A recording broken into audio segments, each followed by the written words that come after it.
Ok, bueno, entonces empecemos. El enfoque de la presentación tiene como hilo conductor, en parte, acercarnos al impresionismo, ¿verdad? Sus características principales, su contexto histórico, su contexto artístico, antecedentes, ¿verdad? Y ir viendo un poco cuál es el impacto del movimiento propiamente en su época. Sí vamos a ver un poco como del impacto posterior hacia el cierre, pero el enfoque va a ser más como hacia el movimiento como tal y qué es lo que está modificando dentro de la historia del arte en ese momento, o más bien dentro de lo que hoy conocemos como historia del arte en general, ¿verdad? Entonces, bueno, vamos a continuar. Ok, aquí está. Entonces, en primer momento, vamos a ver lo que es el contexto histórico, artístico, ¿verdad? ¿Qué es lo que está pasando en el momento en el que el grupo se conforma? Aquí hay que pensar que vamos a hablar de la segunda mitad del siglo XIX europeo, ¿verdad? Quizás con mayor énfasis hacia los últimos 30 años, ¿verdad? Ya colindando con el inicio del siglo XX, en parte inclusive en algunos casos con los primeros años del siglo XX, sí nos tomamos la molestia de ubicar a algunos de los artistas, ¿verdad? Que van a vivir pues inclusive la primera mitad del siglo XX en algunos casos. Algunos van a participar por diferentes movimientos inclusive, entonces también pues hay que pensarlo ahí. Esta época en particular tiene un nombre dentro de la periodización histórica que es muy popular, ¿verdad? Que es el de la Belle Époque o época feliz, en una especie de traducción ahí un poco libre, de, como les decía, que se le denomina así, ¿verdad? Porque es una época de muchísimo auge económico, es una época también que tiene de fondo las expansiones colonialistas de la segunda oleada europea, ¿verdad? Que eso también pues implica mucho crecimiento económico, muchísimo dinero. En el caso particular de Francia, ¿verdad? Porque nos interesa pensar a París en esta época en particular. Ahorita vemos tal vez un poco más por qué y qué lugar en particular de París, ¿verdad? Pero en general, para pensar a Francia en ese momento también hay que pensar que tiene de fondo el final de la guerra franco-prusiana, la creación de la Comuna de París, ¿verdad? El socialismo, el comunismo ya empiezan a andar por ahí. Y esta época va a tener como cierre, tal vez nada más como para mencionarlo también, ¿verdad? Eh, la Primera Guerra Mundial, justamente porque se le asume que en efecto, bueno, es un cierre muy trágico para una época que fue, se supone, feliz, ¿verdad? Entre comillas, el feliz. El otro elemento que está de fondo, bueno, por supuesto, la revolución industrial, particularmente la segunda etapa de la revolución industrial, que es tal vez donde más se acelera, donde aparece ya la locomotora, el barco de vapor, ¿verdad? Y toda la temporalidad de Europa se modifica, ¿verdad? Y esto modifica la cotidianidad de las personas. Y eso vamos a ver que en algún sentido es algo que va a impactar dentro del impresionismo. Hay también una lectura de deterioro hacia la calidad de vida, particularmente a la clase trabajadora, ¿verdad? Como les decía, va a surgir el socialismo, el comunismo, van a estar ya ahí gestándose como posiciones políticas, como posiciones un poco más críticas hacia los contextos de cada país. Y vamos a ver que también va a aparecer una serie de eh,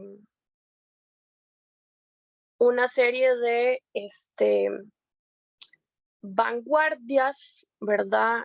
Artísticas en clara ruptura con la producción académica que se venía haciendo artísticamente, ¿verdad? De la tradición de las academias o las escuelas de arte que pues dominaban todo lo que tenía que ver la pedagogía y el mundo, el sistema del arte en esta época, ¿verdad? Vamos a enfatizar en particular, nada más para que veamos por encimita lo que es como parte de sus antecedentes, el romanticismo y el realismo, ¿verdad? Que van a dar paso a lo que después vamos a entender como el impresionismo, la escuela Barbizon y un poquito del japonismo o de la entrada de Japón a lo que es la Europa del siglo XIX, ¿verdad? Y cómo eso también va a tener algún impacto sobre el desarrollo del impresionismo. Ahí vi que me escribieron al chat, eso lo contesto al final de la presentación porque ahorita no me aparece el chat porque estoy compartiendo la pantalla, entonces nada más por aquello.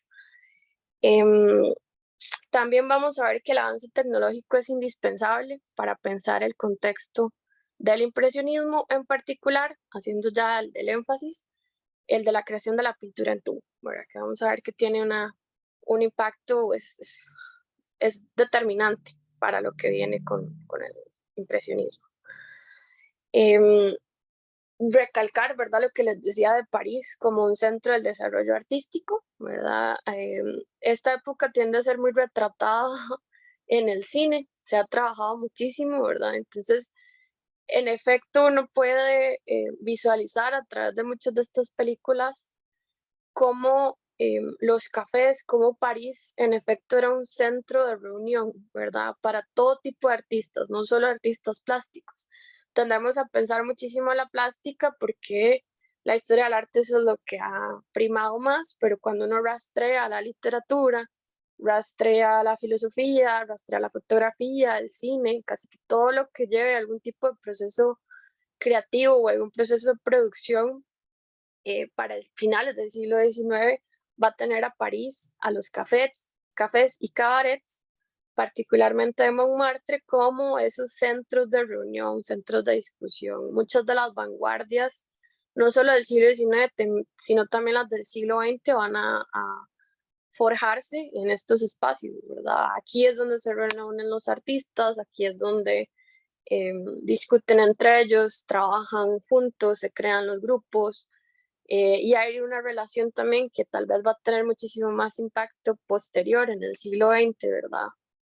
En lo que podríamos pensar como una transdisciplinaridad, ¿verdad? Cómo se va pasando la influencia de una cuestión a otra a nivel artístico, es decir, cómo la plástica va a influenciar la literatura y viceversa, y cómo también podemos rastrear eso en otros espacios artísticos, ¿verdad? Y cómo incluso hay relación entre literatos, artistas plásticos e inclusive científicos, ¿verdad? También va a haber mucho intelectual en esta zona, ¿verdad? También andando por ahí, que uno tiende como a obviar todo eso, pero también sucede. Esto como una especie de contexto así, ¿verdad? Bastante rápido. Estos son nada más unas imágenes ilustrativas de lo que sería actualmente Montmartre. Montmartre es tal vez la ciudad más importante hacia finales del siglo XIX. Actualmente todavía es un centro de reunión para los artistas. Esta es una imagen de la plaza de los artistas, que creo que así se llama, que es donde todavía hasta hoy se reúnen muchísimos de los artistas franceses y otros artistas que van a París para buscar pues trabajar ahí, que todavía se reúnen acá en Montmartre y exponen acá y esperan que la gente les compre, que eso es una práctica que se inicia con el siglo XIX. Montmartre está lleno de espacios históricos, tiene muchos todavía cafés, los cabarets todavía algunos existen, como es el caso del Moulin Rouge. Que bueno, tal vez también aclarar que el cabaret en el siglo XIX es un espacio muy diferente a lo que nosotros entendemos hoy, lo que entendemos particularmente en Latinoamérica como cabaret, ¿verdad? El cabaret en esa época es más cercano a un café, ¿verdad? Es un espacio donde sí hay baile, hay música en vivo, eh, pero es más como lo que nosotros podríamos pensar como un bar hoy, ¿verdad? Que es un espacio donde la gente se reúne y hay actividades artísticas, pero no tiene esa connotación sexual que hoy explícitamente le damos. Al menos en esa época no la tenía de manera explícita, ¿verdad? Por eso también hay que pensar que son espacios de nuevo donde se reúnen la vanguardia artística de París, ¿verdad? Y ahí se da la vida nocturna asociada a estos artistas. En cuanto a los antecedentes ya propiamente plásticos, voy a mostrarles un poquito nada más del romanticismo, el realismo, el prerrafaelismo.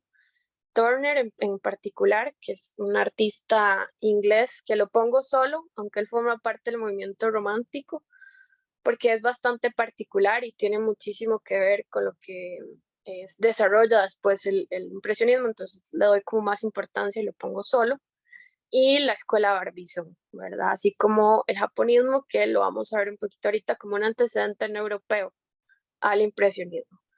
Entonces, ¿qué hay que considerar de estos movimientos que son previos al impresionismo, ¿verdad?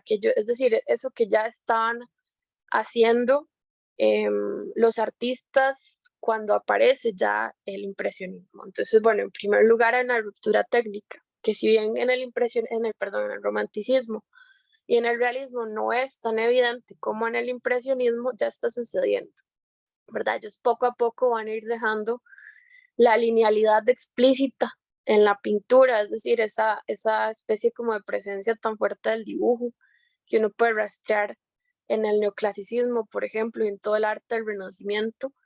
Es decir, piensen como en figuras que uno puede recortar con tijera, ¿verdad? A eso se refiere el exceso de presencia de la línea. Cuando eso se difumina y el color y en algún sentido la mancha empieza a primar, hay una ruptura técnica. Y eso no lo inician los impresionistas, lo inician los románticos. Y luego el realismo en algún sentido, ¿verdad? Entonces ya hay una ruptura técnica, hay una ruptura de temas también. Ahorita con las imágenes vamos a ir viendo. Los movimientos artísticos cada vez se van a vincular más con su contexto actual y en ese sentido van a tener una relación más con lo social, ¿verdad? Con la actualidad de los artistas. En ese sentido también van a ganar mucha presencia política, no porque anteriormente el arte no tenga algún tipo de presencia política, ¿verdad?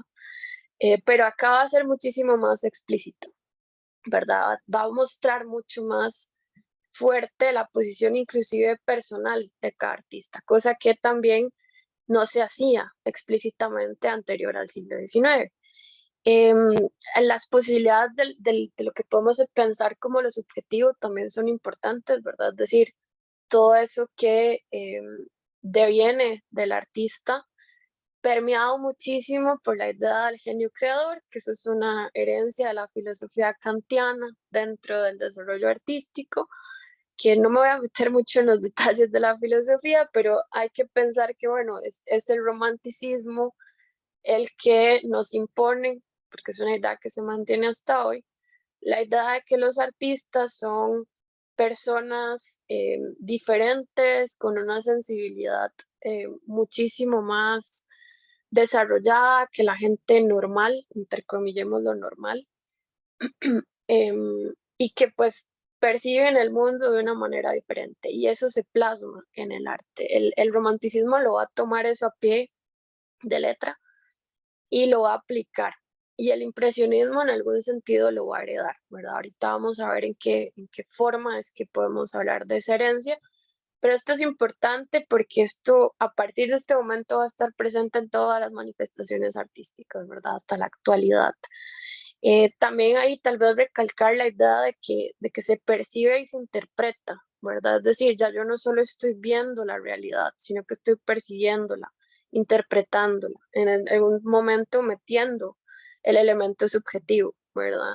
Que para nosotros hoy eso es una obviedad, pero en ese momento no necesariamente lo es, ¿verdad? Y ese cambio a asumir la idea que uno percibe y interpreta es importante. Y bueno, otro elemento que también vamos a ver que termina de explotar el impresionismo, pero que ya inicia con el romanticismo y otras manifestaciones, es la relación con la naturaleza, ¿verdad?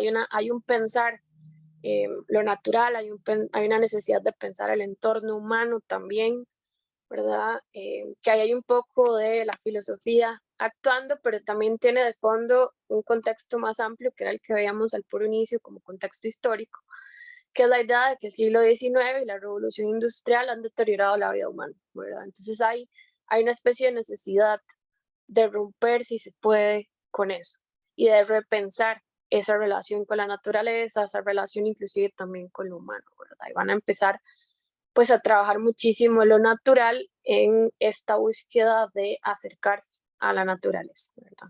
Esto es un ejemplo de un paisaje de lo que sería la versión del romanticismo alemán, que aquí tiene características particulares, ¿verdad? El romanticismo es muy dramático en eso que representa, es muy teatral también. Aquí cuesta verlo, pero esto es un naufragio. Vean acá, está el barco, ¿ven? Despedazado. Un naufragio glaciar, que eso también es inusual. Y la idea acá es como que, bueno, uno se vea un poco apelado por la inmensidad y la fuerza del océano. Por ejemplo, en este caso particular, el océano o los océanos que tienen que ver con los polos, ¿verdad? Que son como todavía más, ¿cuál sería la palabra adecuada? Son como más, son más áridos, ¿no? Son más fuertes a la hora de nosotros acercarnos a esas zonas. El impacto sobre el ser humano es todavía más potente que cualquier otra zona del océano, ¿verdad? Estos son dos ejemplos del romanticismo francés particular, ¿verdad? Delacroix en este caso y Géricault en esta.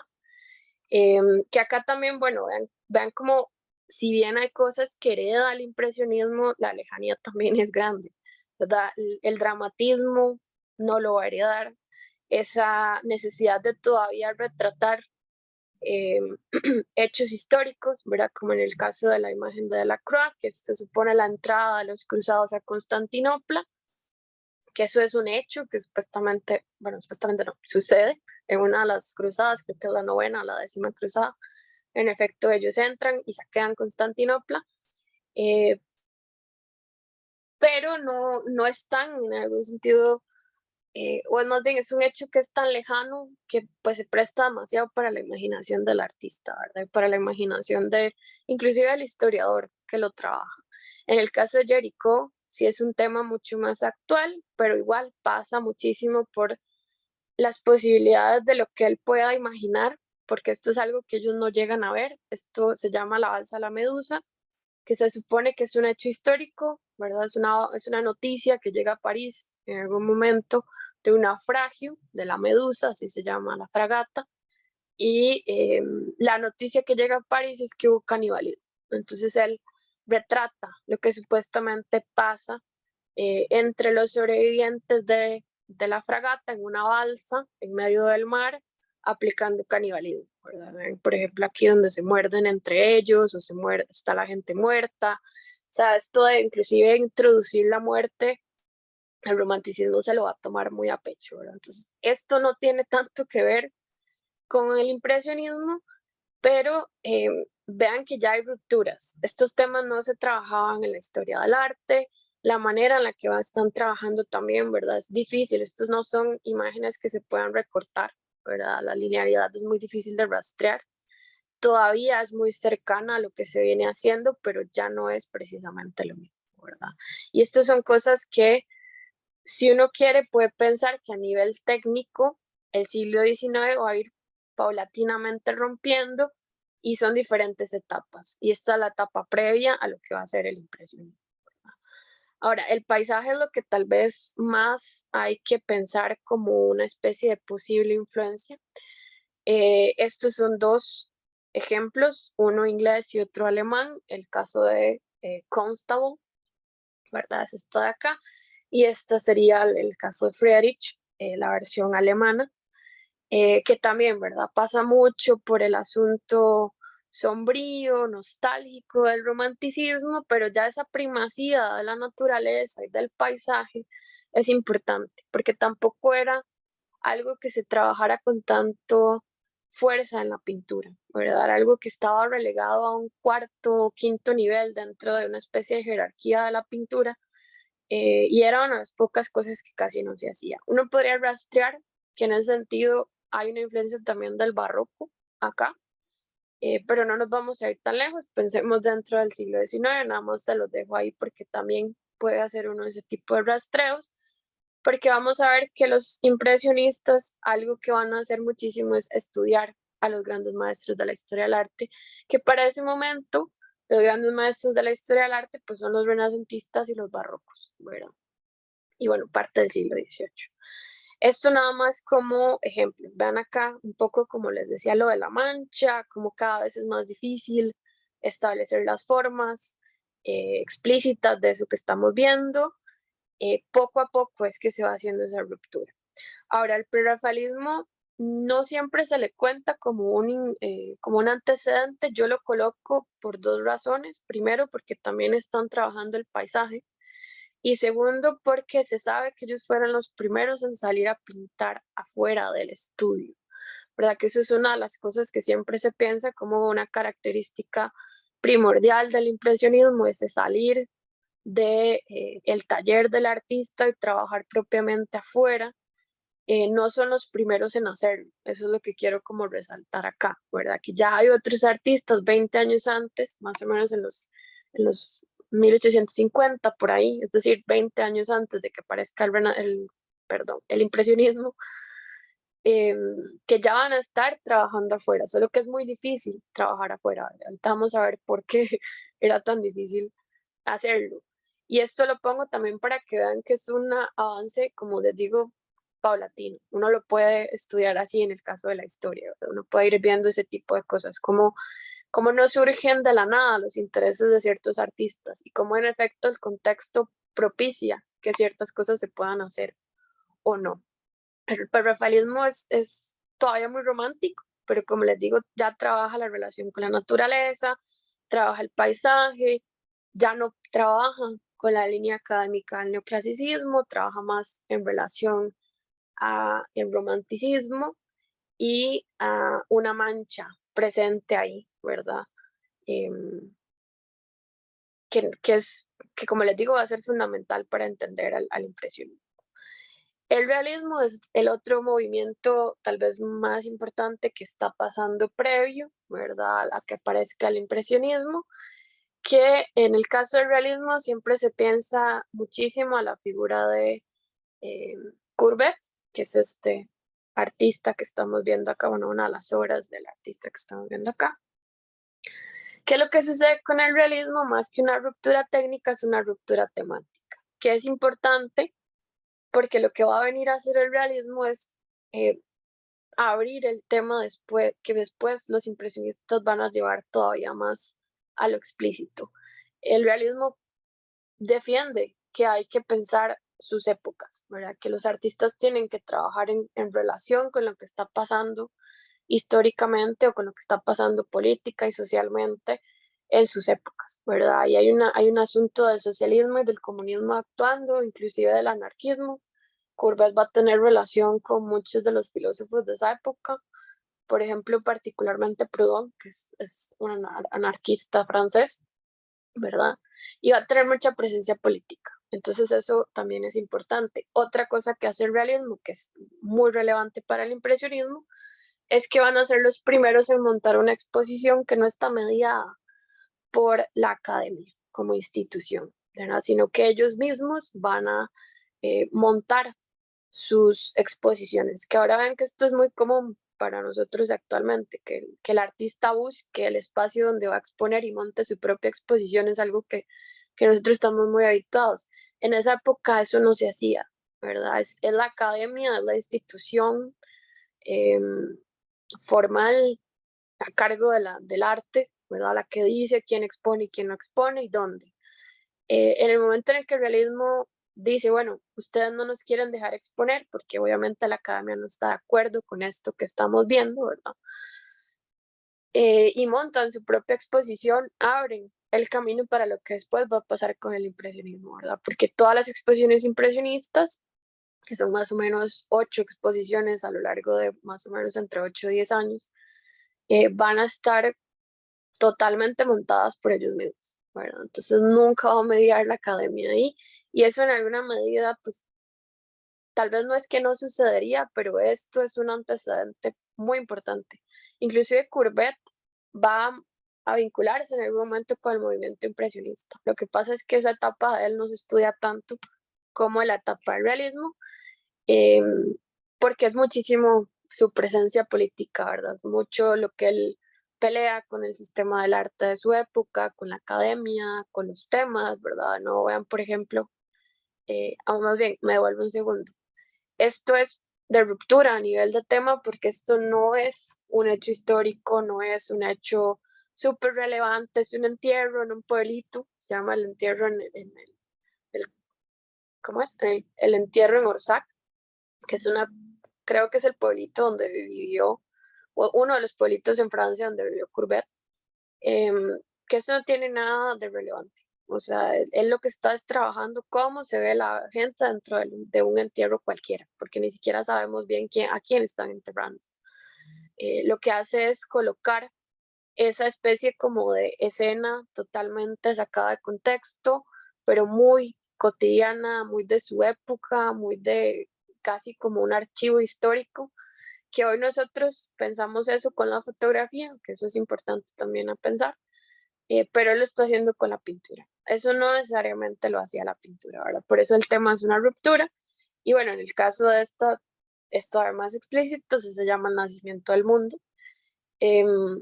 porque tampoco el arte no era tan explícito con el cómo se ven las cosas realmente. Hay una idealización, ¿verdad?, por medio en la representación que el realismo rompe totalmente y dice, bueno, no vamos a representar las cosas como se supone que tienen que ser según cierto canon de belleza o según ciertas instrucciones. Recuerden que había toda una serie como de manuales de cómo representar, de qué colores pintar, de cómo tiene que verse en las cosas que se representan, y ellos rompen con todo eso, ¿verdad? Y al presentar una imagen como esta, que es explícitamente erótica además, pues está totalmente rompiendo con. Y hay también una ruptura con el ideal de belleza femenina.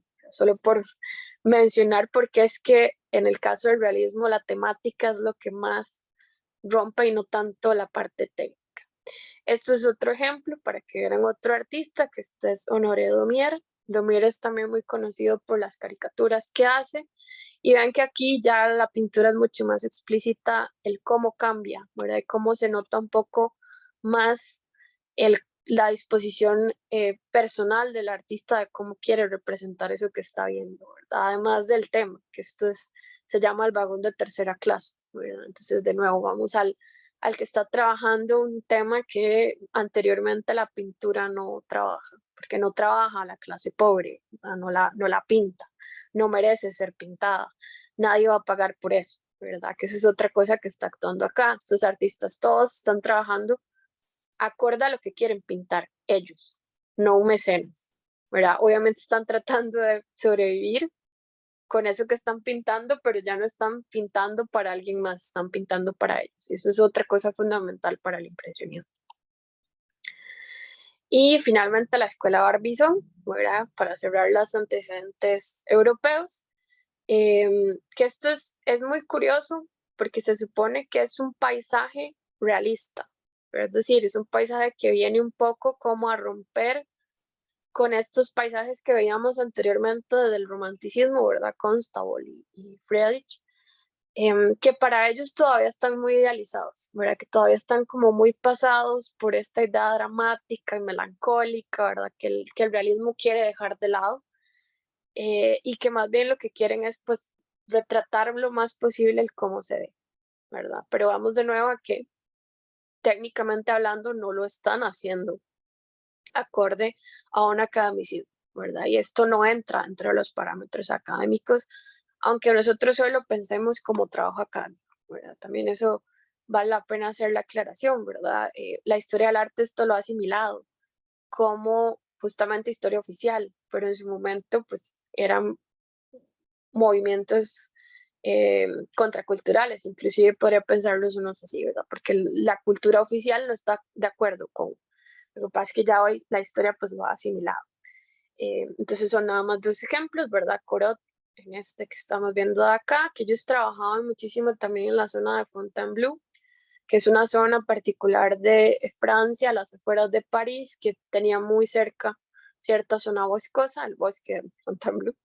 Y entonces, bueno, trabajaban ahí, pero también está el caso de Millet, ¿verdad? Que es este que está acá, que tiene un trabajo más bien como pensando esa parte más social del realismo, ¿verdad? Y de retratar a la gente pobre, a la gente trabajadora, en espacios abiertos, donde podemos pensar el paisaje, pero que están pues trabajando, ¿verdad? Estas son las espigadoras de Millet.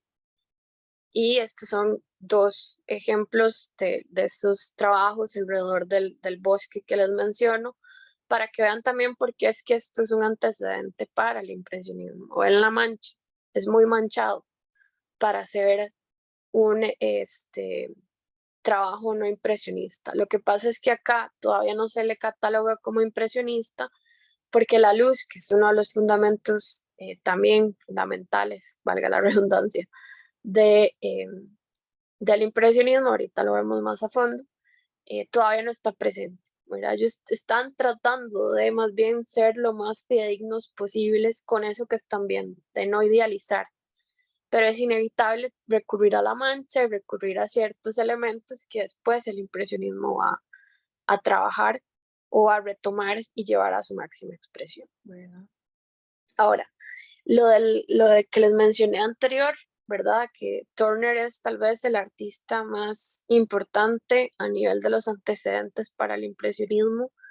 Es, creo que evidente, ¿verdad? A nivel plástico, por qué se le piensa de esta manera. Este es el nombre completo, Joseph Mallor William Turner. Es muy largo, por eso es que lo denominamos estrictamente como Turner. Es inglés. Él se ubica entre el finales del siglo XVIII y principios del siglo XIX. En algún sentido se le lee como un romántico, pero todavía está muy cerca al siglo XVIII, entonces no saben bien cómo dónde ubicarlo.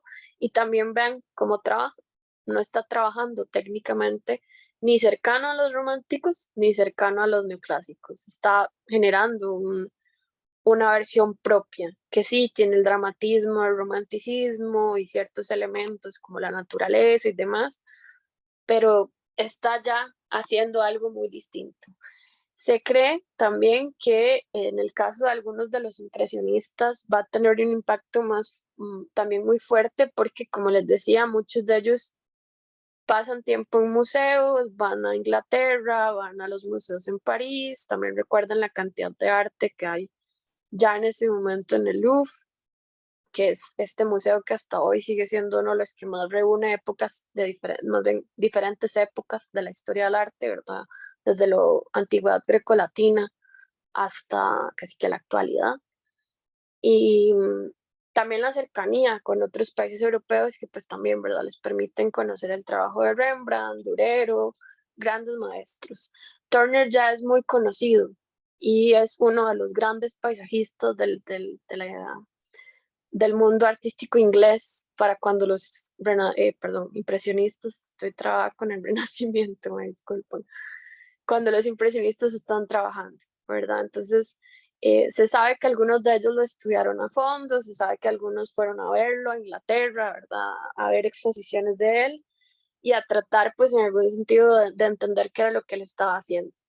Ahora, eh, a él no se le conoce como impresionista por una cuestión en parte de época, ¿verdad? Él es muy posterior, incluso ya está muerto cuando ellos están trabajando, si no me equivoco, y también porque todavía hay en él cierta figuración, ¿verdad? Si ustedes le ponen atención, aquí se ve el tren y el puente, aquí hay otro puente y hay zonas atrás, aquí hay un barco, hay bosque.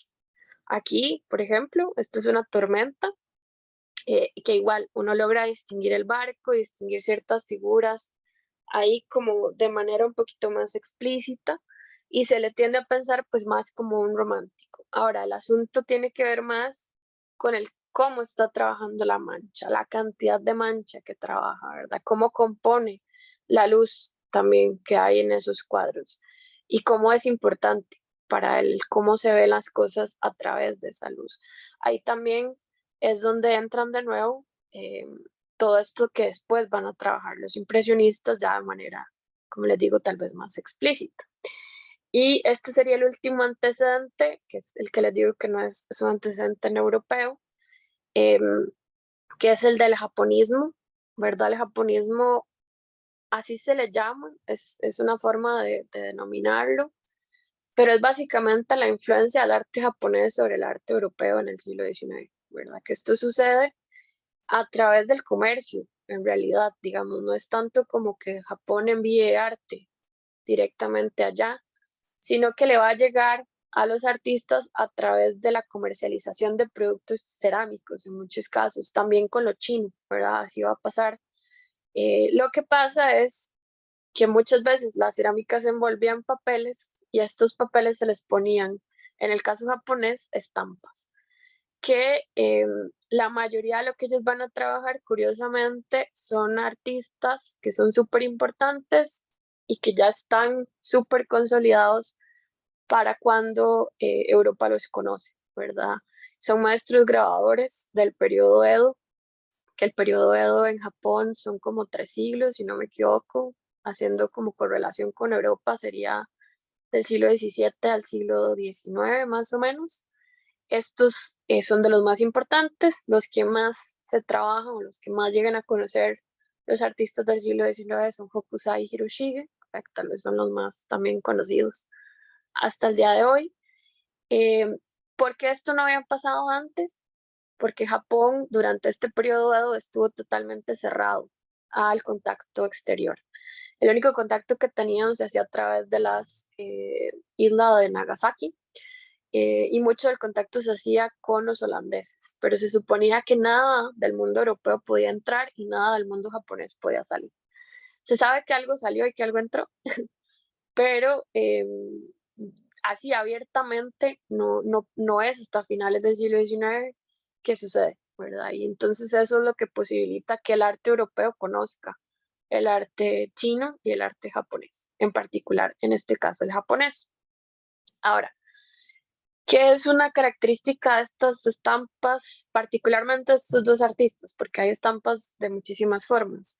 El paisaje, ¿verdad? Eso es lo que más va a llegar allá. Entonces, ese trabajo del paisaje, cómo trabajan el paisaje estos artistas de la estampa, es lo que va a impactar muchísimo sobre los impresionistas. No vamos a hablar mucho de Monet hoy porque va a haber una conferencia específica para él, pero algo que creo que ya pueden rastrear es el puente, ¿verdad? Si ahí conocen un poquito del trabajo de Monet, el bendito puente japonés, ¿verdad? Es una cosa que está constantemente trabajada ahí, ¿verdad?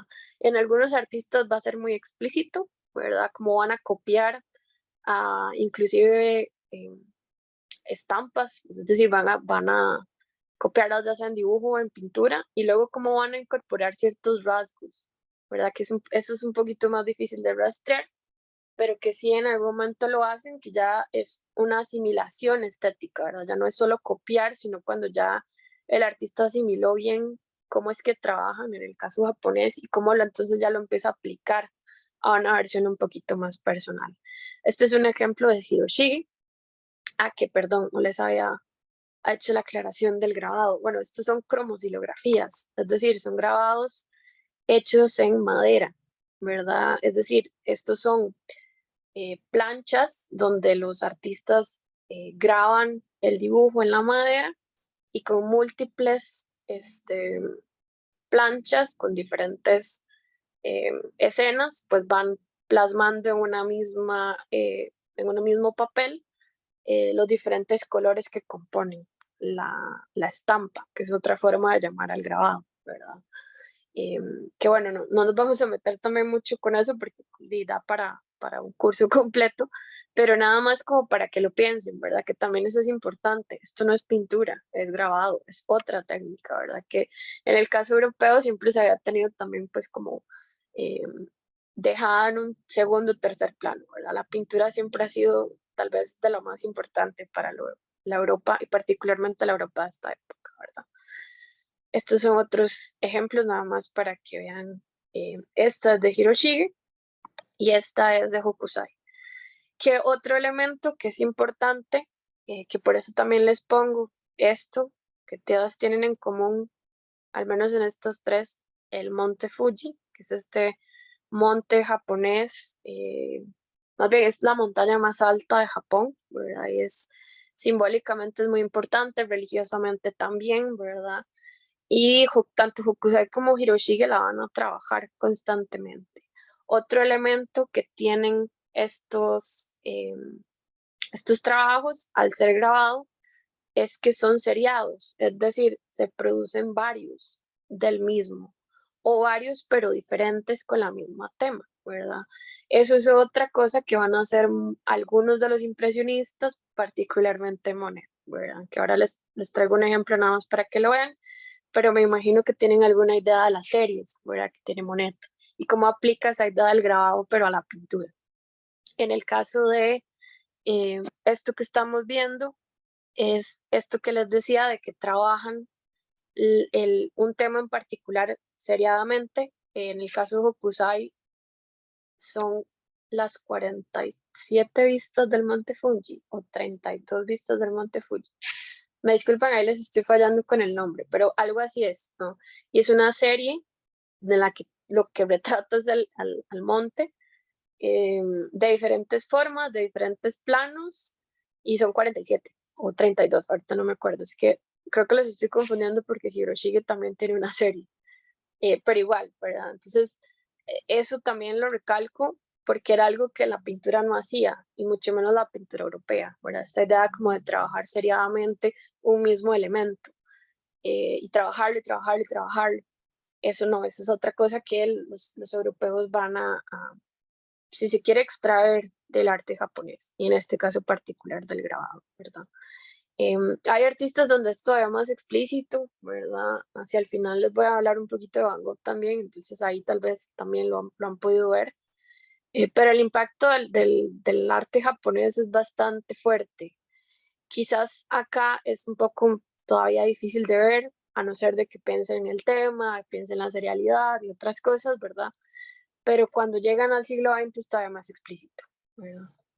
Ahora, el último antecedente que quería que viéramos tiene que ver con los avances tecnológicos, ¿verdad? Que hay dos particularmente. De nuevo, piensen que es la segunda etapa de la revolución industrial, entonces el avance es muchísimo. La tecnología está constantemente renovándose, que eso es algo también muy normal para nosotros hoy, en esa época no. Eh, y aquí aparecen dos elementos que son fundamentales para que la pintura cambie, ¿verdad? Y que el impresionismo también pues, cambie, o más bien produzca lo que produjo. Primero, la fotografía, ¿verdad? Que aparece ya como consolidada como un medio de expresión hacia finales del siglo XIX, ¿verdad? Y viene a ser o viene a plantear la pregunta que les dejo acá, ¿verdad? ¿Es realmente una amenaza para la pintura o más bien es un medio de emancipación?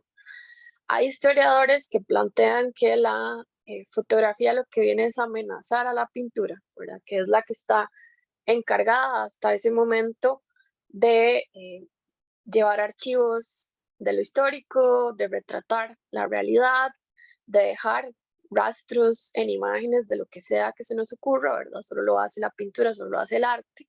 Y en el momento que aparece la fotografía, un medio que para ese momento no es considerado artístico, que inclusive hoy todavía mantenemos el debate, ¿verdad? De cuándo es la fotografía es artística y cuándo no. Eh, Aparece en esta época, ¿verdad? Y en algún sentido a mí me gusta más pensarlo como que libera, emancipa a la pintura la responsabilidad de ser el archivo de la humanidad, ¿verdad? El archivo visual de lo humano y le da otras posibilidades. ¿Por qué? Porque ya no tienen que retratar a la gente, la pueden fotografiar, ya no hay que pintar hechos históricos, podemos pintar otras cosas. Y entonces le da otras posibilidades temáticas al arte que hasta ese momento no necesariamente había tenido o no necesariamente había podido dejar de lado estos otros temas y concentrarse nada más en eso que se quiere hacer, ¿verdad? Insisto, piensen en que la mayoría de los grandes artistas previo a esta época, todos tienen algún tipo de retrato pagado por alguien, encargado, ¿verdad? No porque el artista quiso hacerlo, sino porque se lo pidieron, o tienen obras que tienen carácter histórico, ¿verdad? Que son un hecho histórico en algún lado, que son historia explícita, ahora como la que les enseñé de Constantinopla. Eh, Todo eso se pierde, ya no hay que hacerlo, la fotografía lo hace, y luego lo va a hacer el video, ¿verdad? Inclusive la fotografía va a llegar a ser algo tan habitual para nosotros registrar lo cotidiano que lo tenemos en cualquier aparato que usemos, computadoras, televisores, todo puede tomar fotos en la actualidad, ¿verdad? Entonces, en ese sentido, le da otras posibilidades a la pintura y creo que es mejor pensarlo así a que pensarlo como que viene a descomponer lo que está haciendo la pintura. En algún sentido lo descompone, pero no en una mala forma, ¿verdad? Creo que tal vez es a lo que quiero llegar. Eh, Ahora, la otra cosa que sucede, que también es fundamental, es el desarrollo de los tubos de pintura, ¿verdad? Que eso es otra cosa que aparece en el siglo XIX de la mano de este señor, Rand, ¿verdad? Que es un inventor, él es estadounidense y inventa el tubo de estaño, que el tubo de estaño es algo que hasta hoy tal vez ya no lo usamos explícitamente en estaño, lo usamos en otros materiales, pero que hasta hoy seguimos utilizando de todo, ¿verdad? Y eso posibilita moverse del taller, ¿verdad? Ahorita vamos a ver un poquito más de imágenes para que les quede más claro. Esto nada más son una serie de ejemplos, ¿verdad? De eso que hacía la pintura, que ahora puede hacer la foto y que entonces en algún sentido lo libera, ¿verdad? Como les digo, esta idea de registrar lo real, de registrar todo lo que está pasando, lo empieza a hacer la foto, de inclusive registrar lo histórico, ¿verdad? Como en el caso de este señor, que este es el nombre real, ¿verdad? Pero a él se le conoce con el seudónimo de Nadar. Nadar es una de las... Así le puso a una obra en particular, Panteón Nadar, ¿verdad? Que son una serie de fotos de gente famosa en París, son gente muy famosa, ¿verdad? En efecto, o al menos para nosotros hoy son los grandes artistas y literatos de esa época. Y empieza a usar ese seudónimo para las fotografías que hace. Y por eso es que se le conoce así, pero realmente el nombre de él es este que está acá, ¿verdad?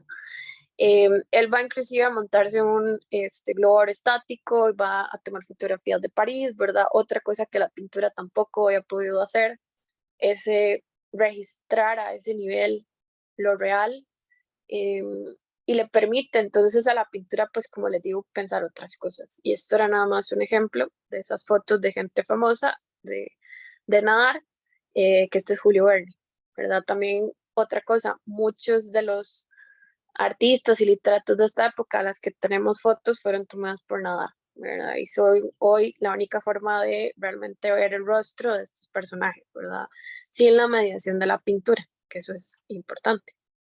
Ahora, esto nada más es una visualización para que me entiendan mejor esto de por qué el tubo es tan importante, ¿verdad? El tubo de pintura. Anterior a eso, los artistas trabajan con el pigmento puro, es decir, todo en polvo.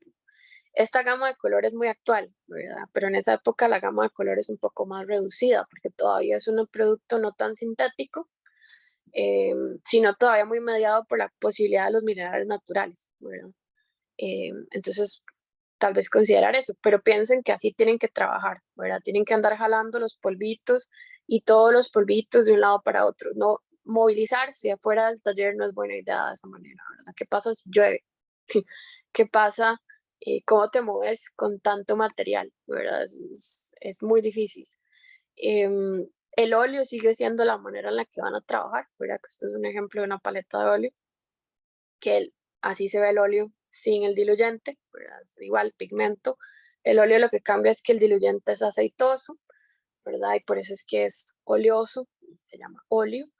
Y siguen ellos trabajando de esta manera, pero como les digo, pues, transportar todo esto hacia afuera es complicado. Ya vimos que los prerrafaelistas lo hacían, pero insisto, es muy complicado, es muy difícil movilizarse de esta manera. El tubo de pintura es esto, ¿verdad? Así se veían los primeros tubos de pintura, de estos de estaño que les digo. Este es el ejemplo, perdón, el croquis, más bien el diseño con el que Rath hace la patente en Estados Unidos cuando introduce la idea del tubo de pintura, ¿verdad? Eh, que insisto, vean, por ejemplo, de pasar a tratar de viajar con este montón de cosas y polvo, a viajar con esto, ¿verdad? Colocarlo en una cajita como esta que les ponía aquí, ¿verdad? Y movilizarse por ahí, ya inclusive llevar el pigmento diluido, ¿verdad? Listo para trabajar sin tener que hacer la mezcla en el lugar y todo eso, que era algo lo que se hacía, cambia totalmente las posibilidades del arte, ¿verdad? Porque puedo pintar más rápido, no se me va a secar, me puedo mover por espacios muy amplios sin que sea un estorbo todo lo que llevo. Igual se mueven con un montón de cosas, pero verdad, que el pigmento se mueva de esta manera es importante, es muy relevante. Ellos mismos en algún momento, algunos fueron entrevistados y hay rastro de eso, ¿verdad? Ellos mismos plantean que es esta posibilidad técnica la que hace que ellos puedan trabajar como lo hicieron, ¿verdad? Que el impresionismo en algún sentido surge.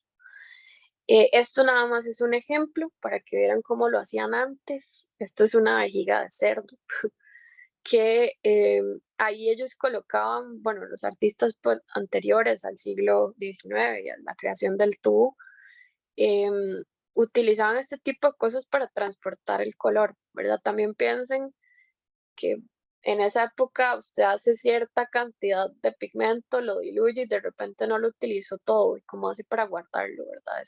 Es algo que se pierde. Otra cosa que sucede es que esto abarata muchísimo los gastos de los artistas. Eso es otra cosa importante, porque los pigmentos son muy caros y porque se obtienen en algunos casos puros o minerales, ¿verdad? Como les decía, y desperdiciar pigmento es algo que ellos no podían darse el lujo. El tubo te permite no desperdiciar demasiado pigmento, que la pintura te dure más y producir más con menos cantidad de pintura inclusive. Entonces, también vean que es lo relevante, cómo parece también lo económico, lo tecnológico ahí mediando dentro del desarrollo del impresionismo. Esto nada más, insisto, para que viéramos esos antecedentes que se supone que están siempre ahí, ¿verdad? Como relevantes para pensar el impresionismo. Ahora, veamos propiamente el movimiento como tal. El impresionismo surge como un grupo, ¿verdad? Como les decía, ellos se organizan, al igual que lo hicieron los realistas en algún momento, y hacen esta primera exposición de un mes, ¿verdad? El 15 de abril al 15 de mayo de 1874, en lo que ellos denominan como el Salón de Artistas Independientes, ¿verdad? Vean de nuevo la ruptura política con la academia, eso es muy importante. Ellos no son reconocidos en esta época, no son bien vistos por la crítica, no les pagan bien por lo que hacen, no necesariamente pueden vivir de la pintura que producen, pero están igual produciendo, ¿verdad? Ese primer grupo siempre se piensa o siempre se destaca a estos artistas en particular, que hoy son grandes dentro de la historia del arte, ¿verdad? Que está en primer lugar Monet, Camille Pissarro, Edgar Degas, Pierre-Auguste Renoir, Paul Cézanne, Alfred Sisley y Bernet Morisot. Ahí uno puede sumar a una cantidad bastante grande de otros artistas, ¿verdad? Está también Marie Cassatt, que ahorita la vemos. Está Sorolla en España. Va a haber una versión del impresionismo en Estados Unidos, un poco posterior, pero va a haber una versión. Casi que uno puede rastrear impresionistas en casi todos los países europeos, ¿verdad? No los vamos a ver, es un poco imposible realmente cubrir todo eso. Vamos a centrarnos en algunos de los más importantes, ver algunos ejemplos de ellos, también para que vean un poco las diferencias entre cómo trabajan esto que podemos pensar como características compartidas, que ahorita las vemos. Pero básicamente son ellos los primeros en efecto en montar una exposición y empezar a producir como lo están haciendo. Ahora, el nombre, ellos no se dan el nombre a sí mismos, como si iba después a pasar con los grupos del siglo XX, ¿verdad? Que van a darse nombres a sí mismos y van a tener su manifiesto. Todavía no es algo tan elaborado. Sí, en efecto, los impresionistas, a diferencia de todos los demás, se perciben como un grupo, ¿verdad? Es un grupo organizado, pero ellos no se dieron el nombre a sí mismos. El nombre se los da Louis Leroy, que es un crítico, también es artista, pero se destaca más como crítico de arte en esa época, ¿verdad? Que está, más bien que es un crítico asociado a la academia, que no habla muy bien de esta primera exposición de los impresionistas, ¿verdad? Y la denomina inclusive de esa manera en una referencia que generaliza todo lo que él vio ese día bajo el nombre de impresionismo por la obra de Monet, Impresión Sol Naciente, ¿verdad? Que así le puso Monet hasta ahora, ya se las pongo. Y por eso es que se denominan como impresionistas, ¿verdad? En algún punto ellos leen la crítica y deciden que el nombre les agrada y lo empiezan a utilizar, ¿verdad? Y entonces ya se denominan, si se quiere, un poco de esa manera. Pero también esto es importante para que vean el papel que yo sé que tal vez si piensan el arte costarricense cuesta, pero en Europa sí es muy fuerte la presencia del crítico de arte, ¿verdad? Desde el siglo XIX hasta ahorita. La presencia de la teoría de arte también ahí actuando, de cómo a pesar de que están rompiendo con la academia, siguen en una relación directa con, ¿verdad? Siguen discutiendo con, y eso, todo eso lo rastrea la historia del arte y la teoría del arte, ¿verdad? Esta es la famosa obra, Impresión Sol Naciente de Monet, que se van a encontrar estas dos versiones, ¿verdad? Se las pongo también por lo mismo. Porque también para que vean esto de que Monet trabaja siempre como haciendo varias de sus obras en diferentes tonalidades, en diferentes colores, también porque les va a salir así, pero en general esta es la obra que ve este crítico y por eso los denomina de esta manera, ¿verdad? Ahora, vean que esto tiene mucho de Thorner, si se quiere, ¿verdad? Y el asunto con la luz, el color, ¿verdad? Como ya empezamos a ver que lo que más importa son las manchas de color y cómo la mancha compone la escena, ¿verdad? Que eso es una de las características tal vez más importantes del impresionismo y que cada artista va a aplicar de diferente manera. Ahora, el impresionismo ha estado mal tachado a nivel histórico como un movimiento que es muy vacío, ¿verdad? Eso es un poco lo que se tiende a hacer como una especie de lectura, o que hicieron mucho durante cierta época los historiadores del arte en general y otros, ¿verdad? Que el impresionismo en comparación con el romanticismo y el realismo, el contenido del impresionismo no es tan relevante, ¿verdad? Ellos lo ponen siempre de esa manera porque vamos a ver que lo técnico tiene mucha fuerza en el caso del desarrollo del impresionismo y también porque la ruptura es muy evidente, a diferencia de los otros movimientos que veíamos anteriormente que posibilitan esto, pero que son totalmente diferentes. Yo no comparto mucho esa lectura. Yo creo que es restarle valor a la necesidad de la experimentación técnica que también tiene el arte. Pero se los menciono porque es algo que se van a encontrar en libros de texto, en documentales y en otras cosas, ¿verdad?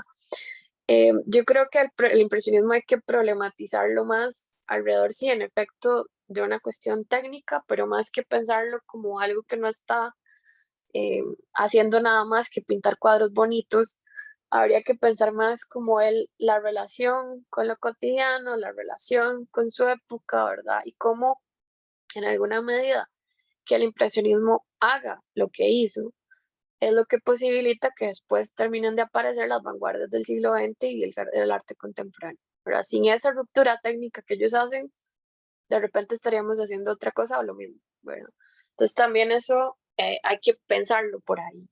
Ahora, ellos no están nada más pintando cosas bonitas, en realidad no les interesa a la mayoría, ¿verdad? No todos, pero sí en algún momento va a haber artistas que sean más como por moda, como pasa con todo. Pero a la mayoría de los artistas y de los primeros que empiezan a trabajar con el impresionismo, lo que les interesa es el efecto de la luz en el color, ¿verdad? A la hora de salir del taller y ver los efectos de la luz natural sobre las cosas, casi como en una especie de ejercicios de óptica, ellos van a estar, o más bien van a darse cuenta que eso también, de una vez les digo, es algo que hoy podemos hacer, pero es difícil, hay que entrenar el ojo. Pero esto de ver diferentes colores, cómo se componen los colores dentro de una misma cosa, ¿verdad? Y cómo la luz nos muestra esos colores. Muchos artistas plásticos lo pueden hacer, no es que nosotros podamos, se puede, pero hay que entrenar el ojo, ¿verdad? Y el asunto con ellos es que a la hora de salir, como es un ojo que ya está entrenado a trabajar con el color y de una manera tan fuerte, detecta un montón de cosas, ¿verdad? Y entonces ellos empiezan a darse cuenta que una misma cosa a diferente diferentes horas del día, es decir, con diferentes intensidades de luz, se va a ver diferente y los colores van a cambiar, ¿verdad? Y eso es en parte lo que empiezan a trabajar.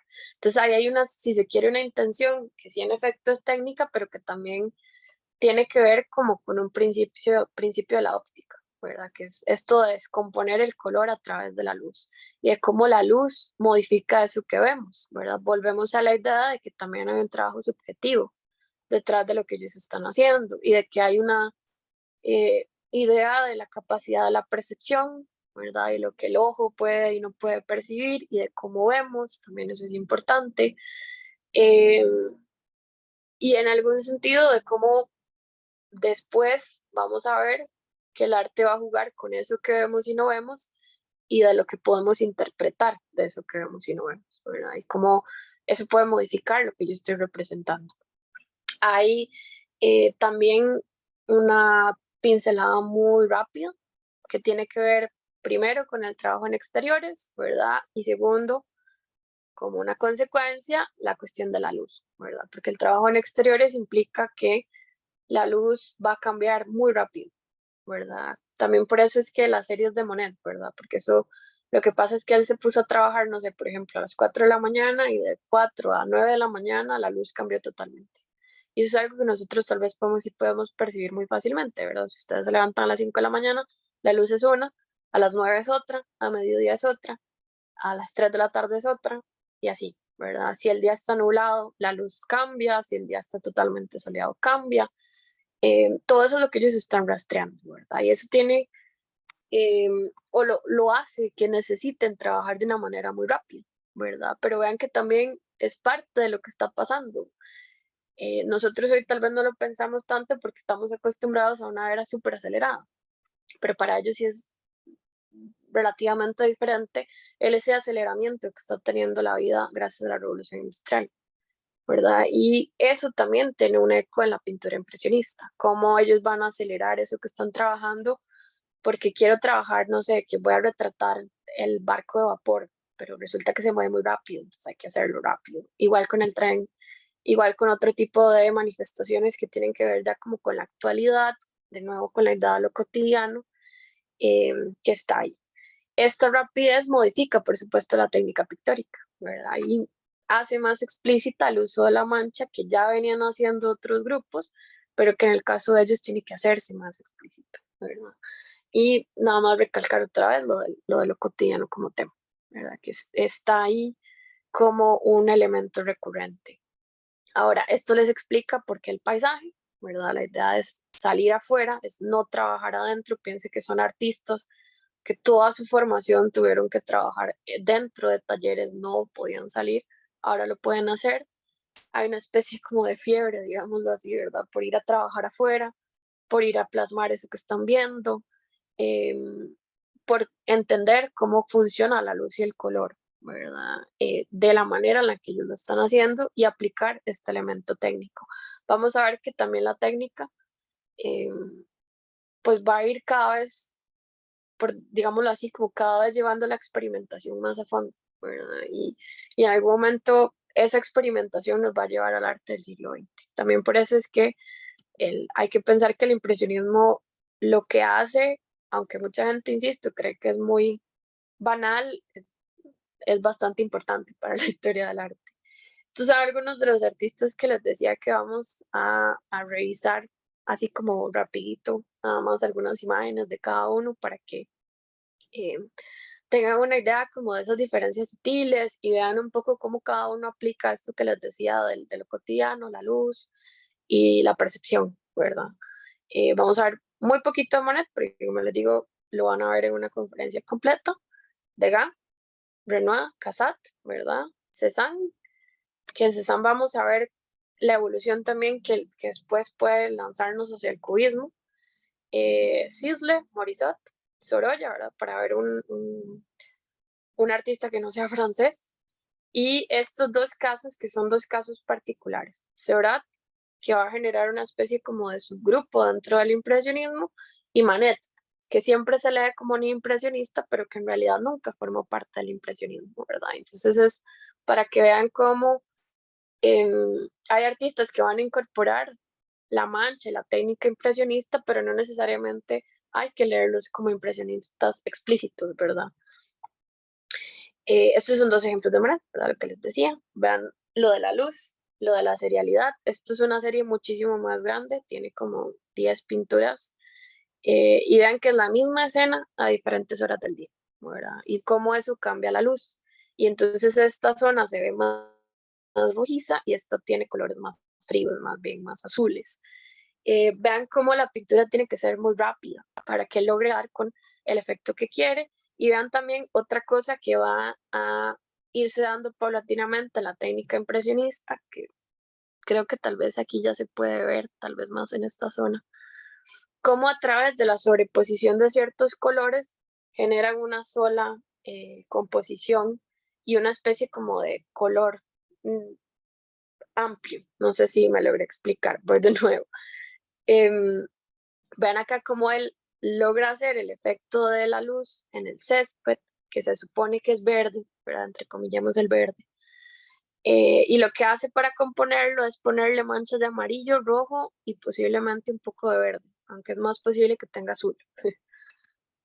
Eso hace que a la hora de juntar todas esas manchas de diferentes tonos, nosotros a lo lejos podamos ver el campo como si efectivamente le estuviera dando la luz del sol creo que esto era en la tarde, digamos que son las 3, 4 de la tarde. Esa es la intención que él tiene. Pero ese ir partiendo, si se quiere, los colores, ¿verdad? Generando sí, diferentes partes que componen un todo, ¿verdad? Que son diferentes colores, esas partes, es lo que poco a poco ellos van a ir perfeccionando en esto de rastrear el color y la luz, ¿verdad? Y de cómo se ve y cómo la luz me permite ver esos colores ahí, aunque por lo general uno crea que no están. Como les digo, hay un entrenamiento del ojo ahí que uno puede hacer, pero en el caso de ellos hacen que uno pueda pues verlo explícitamente a través de la pincelada. En estos otros ejemplos, que esto era nada más para reafirmar la cuestión de lo cotidiano, el París, el Francia de su momento y la cuestión del paisaje, ¿verdad? Y los diferentes paisajes, y esto nada más para recalcar lo de la presencia japonesa, que en Monet es muchísimo, eso lo van a ver con mi compañera en la conferencia. Degas, ¿verdad? Que vean cómo cambia radicalmente lo que está haciendo, pero sigue utilizando el mismo principio de rastrear diferentes capas de color, de cómo la luz actúa en ese color. En el caso de Degas también es mucho más explícito rastrear la edad, el movimiento, la rapidez, ese aceleramiento que para el siglo XIX es una novedad, ¿verdad? Mucho en el trabajo que él tiene hacia las bailarinas, que es por lo general lo que la gente más le conoce, ¿verdad? Pero él tiene muchísimos otros trabajos, ¿verdad? Yo acá nada más les pongo eso. Vean que cómo cambia totalmente el estilo. Es un estilo totalmente propio, pero es el mismo principio, ¿verdad? Ven aquí la descomposición que él hace de colores para darle el tono al piso, ¿verdad? Por ejemplo. O las sombras, eso es otra cosa. Los impresionistas no usan negro para componer sombras, usan otros colores, colores oscuros, colores fríos, que los colores fríos son como verde, azul, toda esa gama, ¿verdad? Y así es como componen la sombra, porque para ellos incluso la sombra tiene color, porque es un producto de la luz, ¿verdad? Entonces, de nuevo, en el asunto de cómo la luz está ahí.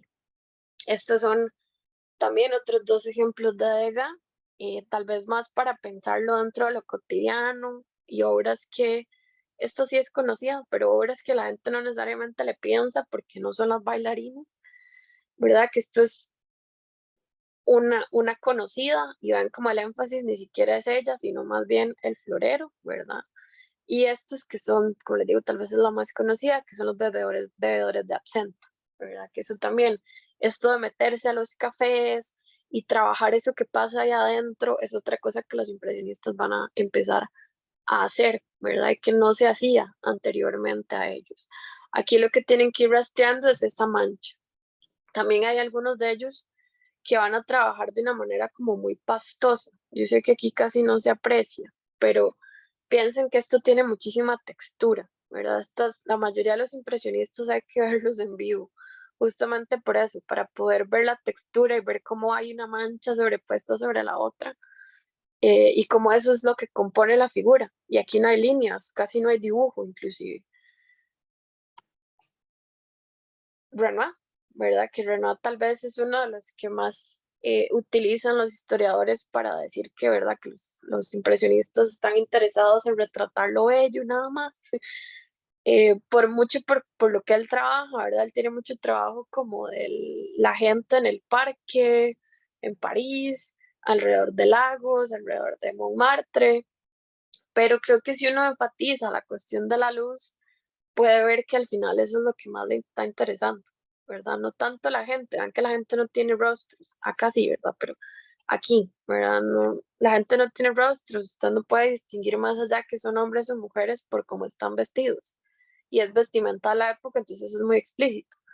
Pero acá lo que más le interesa a él es el lago, lo ven aquí, ¿verdad? O sea, cómo está colocado, las sombras de color, la gente reflejada en el lago, la luz, y inclusive en algunos casos el juego con la luz artificial, que eso es otra cosa, ¿verdad? Que va a ir apareciendo poco a poco porque también es la época de la electrificación, ¿verdad? Estas son como más, como les digo, como cotidianas. Él tiene mucho trabajo como de mujeres y niñas sentadas en parques y bancos y así. Pero de nuevo lo que hay que pensar ahí es el asunto de retratar desconocidos en la calle, por ejemplo, de gente en su día a día. Eso es otra cosa que está haciendo el impresionismo. También vean los detalles. Realmente no hay mucho detalle en el rostro. Los rostros tienen como las pinceladas necesarias para que uno distinga ciertos rasgos, pero todo esto son manchas, ¿verdad? Todo está cubierto de diferentes tipos de manchas, ¿verdad? Estos son otros ejemplos. Como les digo, Renoir es tal vez el que más se presta para pensar esta relación con la Belle Époque, inclusive, ¿verdad? Esto que veíamos como un antecedente histórico, ¿verdad? Es esta época supuestamente feliz, en que hay mucha fiesta y todo el mundo, no hay problemas económicos, aunque sabemos que los pobres existen, ¿verdad? Pero hay una serie como de ideas de que eso no está ahí, o hay una clase a la que eso no le llega, ¿verdad? Mucho de eso es lo que va a trabajar Renoir, ¿verdad? Por la zona en la que está trabajando, ¿verdad? También. Y porque su interés no pasa estrictamente por el del realismo.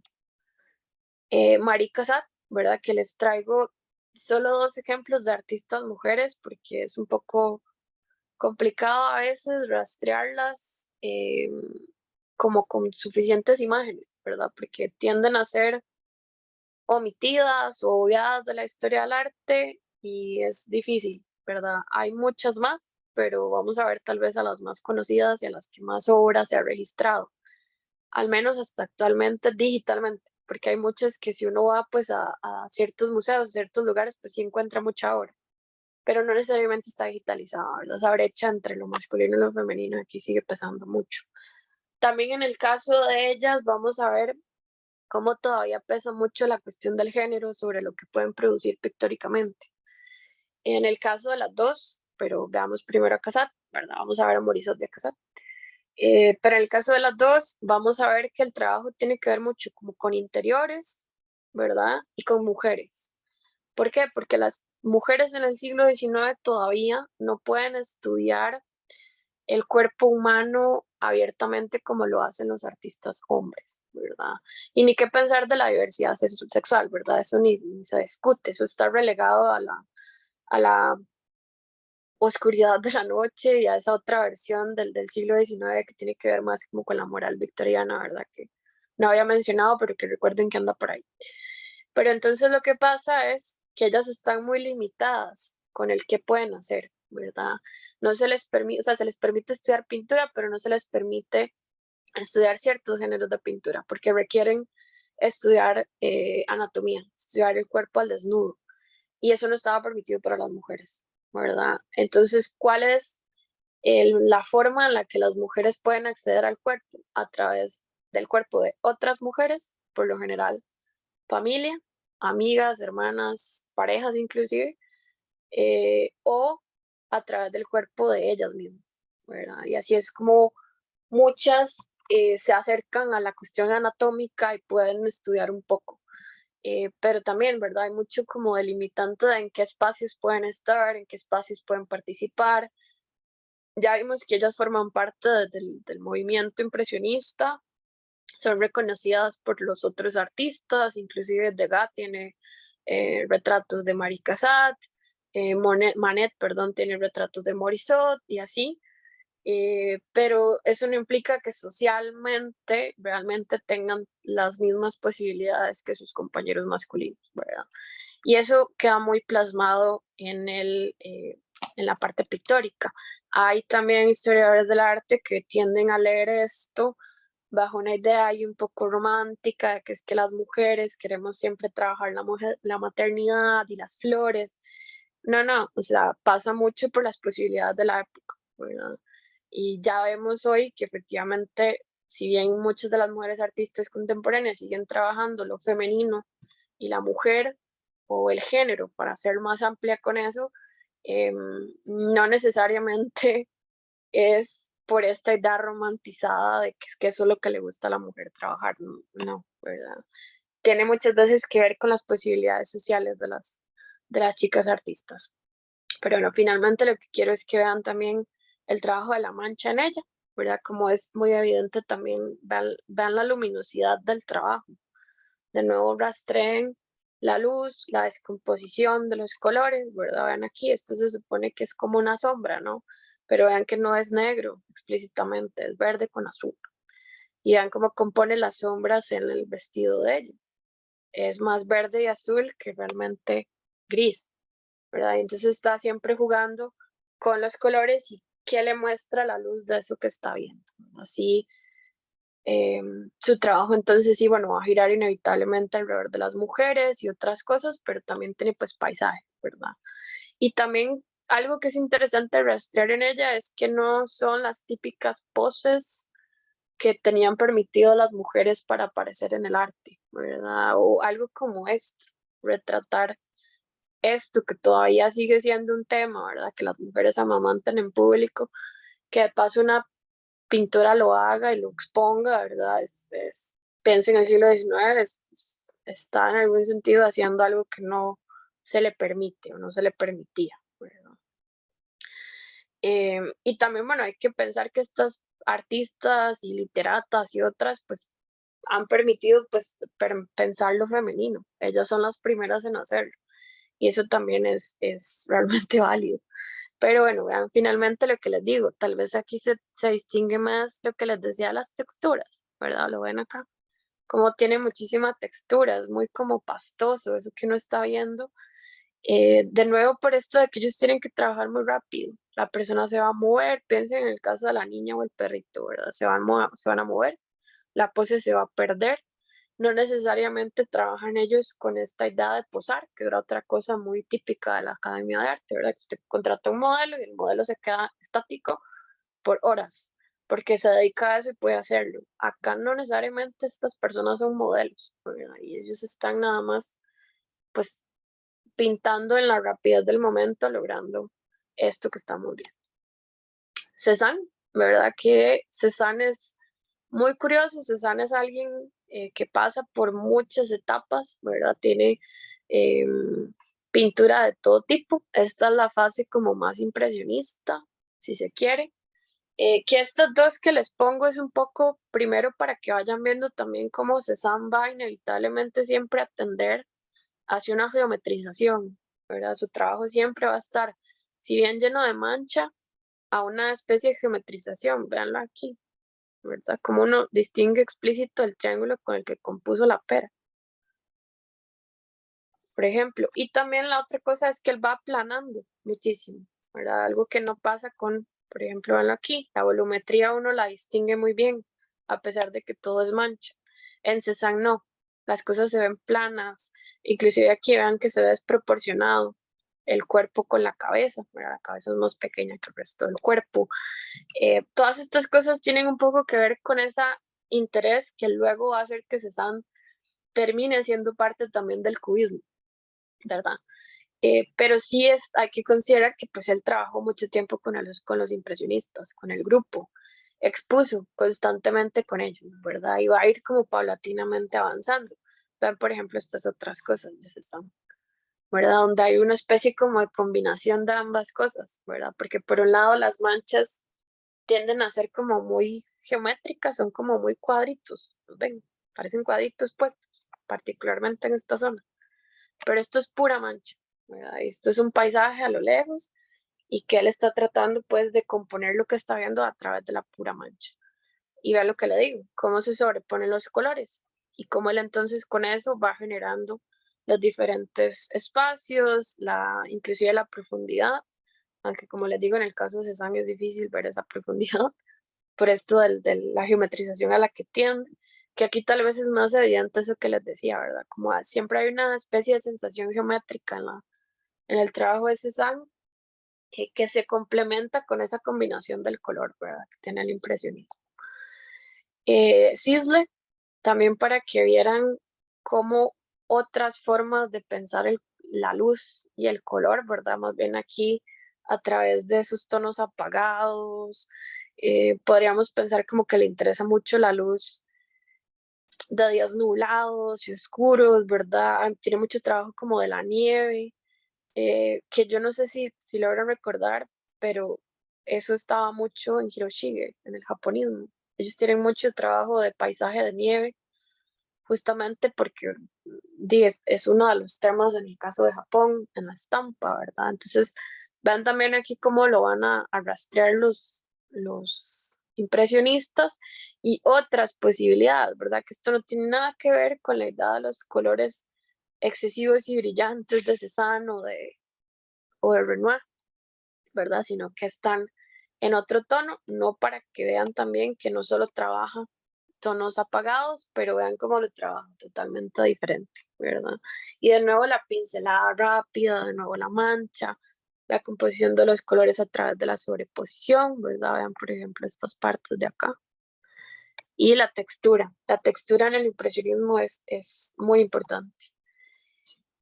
Morisot, ¿verdad? Para que veamos otro ejemplo de mujeres, que en el caso de Morisot sí hay más ejemplos como de trabajo en exteriores, igual muy cercano al trabajo de la mujer, de lo femenino en esos espacios exteriores, pero de nuevo, ¿verdad? Totalmente atravesado por ese dilema social que tienen las pintoras en ese momento y esa exploración también hacia las posibilidades de lo femenino en la pintura, que no están atravesadas por la eterna o explícita lectura que ha tenido lo masculino de lo femenino en la historia del arte, ¿verdad? Estos son otros dos ejemplos, ¿verdad? Para que vieran un poco cómo ellas trabajan, cómo componen, ¿verdad? Como vean como poco a poco también cada vez importa menos que las cosas tengan formas explícitas, ¿verdad? Cada vez es más factible que las cosas estén nada más como insinuadas a través de la mancha, ¿verdad? Por ejemplo, aquí el fondo del cuadro o la silla, como uno entiende que es una silla, pero de repente ya no importa tanto que sea explícito, ¿verdad? Morisot va a tener una relación bastante estrecha con la familia Manet, porque creo que se va a casar con el hermano de Manet, que también es un artista, pero mucho menos conocido que el hermano, ¿verdad? Que Edward. Em, y se supone que, bueno, este es uno de los hermanos Manet retratado, ¿verdad? Pero también insisto, vean la cuestión de los colores, el manejo de la mancha, cómo cada vez se difumina más, cómo cada vez se hace más rápido, cómo se va perdiendo las figuras. Veamos a Sorolla, ¿verdad? Que tal vez ese es el más conocido de los impresionistas españoles. Sí hay que pensar que él estuvo en París también, ¿verdad? Como la mayoría de los artistas de esta época, casi todos pasaron algún tiempo en París.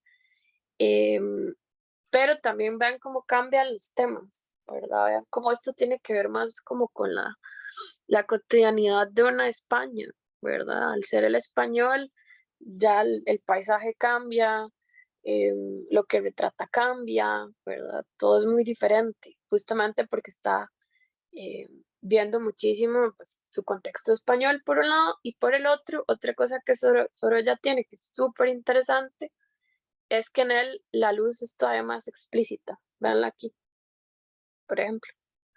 Cómo se supone que le pega la luz a través de de las matas y de toda la zona de la arquitectura en el pasillo, ¿verdad? Cómo le pega la tela que están trabajando, ¿lo ven?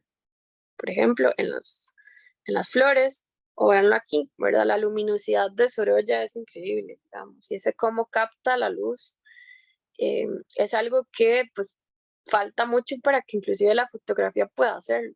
Entonces también es importante ver eso como de cómo a pesar de que ya no tienen la explícita obligatoriedad que tenían antes de trabajar lo real, pues ese plasmar lo cotidiano como lo están viendo sigue siendo importante. Estos otros, ¿verdad? Ven aquí lo que les digo de la luz, ¿verdad? En efecto, el mar puede verse así. Creo que tal vez lo han visto, ¿no? Cuando le da la luz directa al mar, ese es el reflejo que produce. Entonces él tiene un acercamiento que es más interesante incluso porque la mancha es más difícil de rastrear, pero ahí está. Todavía es muy, ¿cómo explicarlo? Es muy cercano a los románticos, a los realistas, inclusive por los temas, ¿verdad? También, por ejemplo, esto, campesinos, gente sencilla, la feria, todo eso, es más temas del realismo que está heredando el impresionismo, pero que él está pues trabajando, ¿verdad? Veamos finalmente a Seurat, que él es más conocido, como les decía, por esta especie como de variante que va a ser del impresionismo, que es el puntillismo, que es esto que estamos viendo acá. Vean lo primero como él trabaja muy parecido a los impresionistas, muy todavía en una composición, o más bien más en una especie como de composición muy abstracta, ¿verdad? Si se quiere, ¿verdad? O más bien ya acercándose a la abstracción en algún sentido, o a otros artistas como Van Gogh y otros artistas posteriores, pero ellos van a generar, él y Signac, Paul Signac, van a generar esta versión que es como, ¿cómo explicarlo? Es un poco más analítica, es como una versión analítica del impresionismo. A lo que voy con eso es que está sobrepensada la cantidad de luz que recibe, el tono que se ve, los colores y cómo los colores se componen en esa luz. Veanlo acá. Aquí pongo estas dos justamente porque son mucho más explícitas de ver. Vean los puntos, ¿verdad? El trabajo, por eso se le llama así, porque uno le distingue como los pequeños puntos de color que la está usando, logra ver algunas de las capas, hay otras que hay que ver la obra muy de cerca, ¿verdad? Para ver ese montón de capas que tiene, pero son un montón de puntos de color que vistos a lo lejos componen una figura, ¿verdad? Esto es la más conocida, perdón, esto es la más conocida de él, ¿verdad? Y hasta rompecabezas de esto.